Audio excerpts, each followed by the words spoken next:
How shall I paint him today? Sitting on a chair, producing a stool. A broken, sagging, pitiful creature, squeezing and squeezing. That's not how it's being seen. That is how it is, and I will not accept it. The popular Netflix series The Crown showed how Graham Sutherland's portrait of Winston Churchill may have been destroyed. It's just one example of how great pieces of art have been lost over time.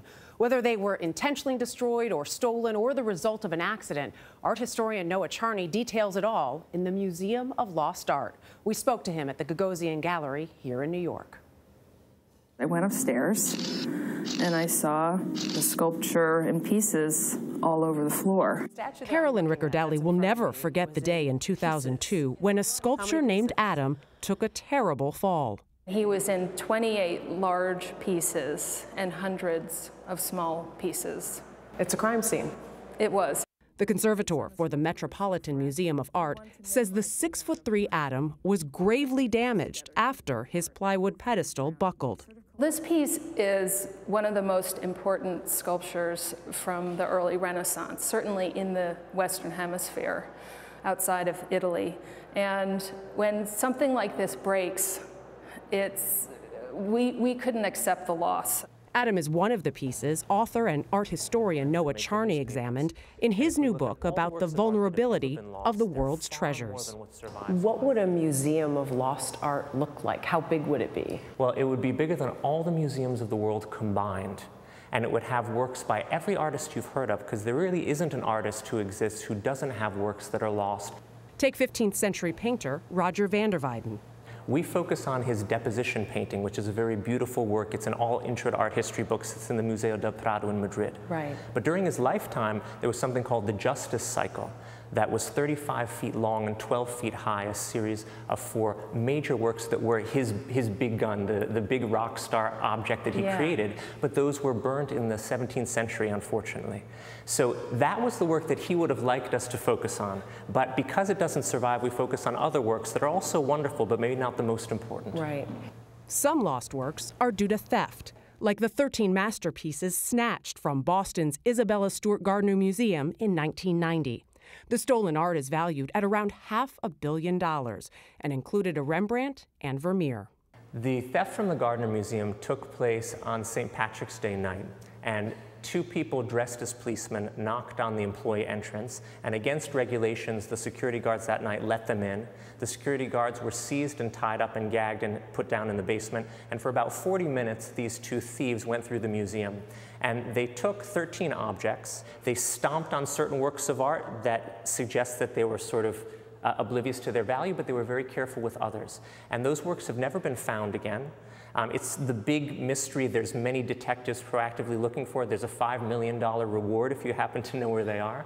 And it's a thorn in the side of the FBI and the investigators because it's been an open case for so long. How big is art theft as compared to other crimes? Well, few people realize that art theft has been called the 3rd highest grossing criminal trade worldwide, behind only the drug and arms trades. Really? It's absolutely enormous, and by far the biggest problem is illicit trade in antiquities. And that's been highlighted since 2015, since it's been overtly clear that ISIS was making a lot of money by selling looted antiquities. So it also funds terrorism. So whether or not you're an art lover, it's important to take it seriously. Long before ISIS, Charney says there were other wartime villains far worse.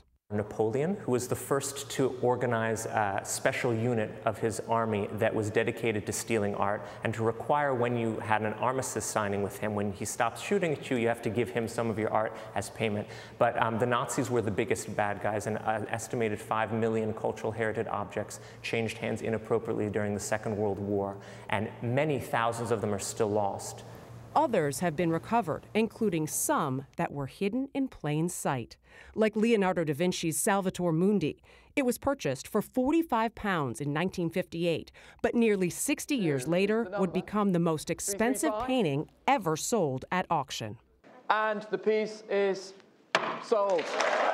It was sold for $450 million. And that's because it was misidentified as a 19th century pastiche based on a lost Leonardo, and it was very dirty. It had to be cleaned. Provenance research had to be done to make sure it was the real thing.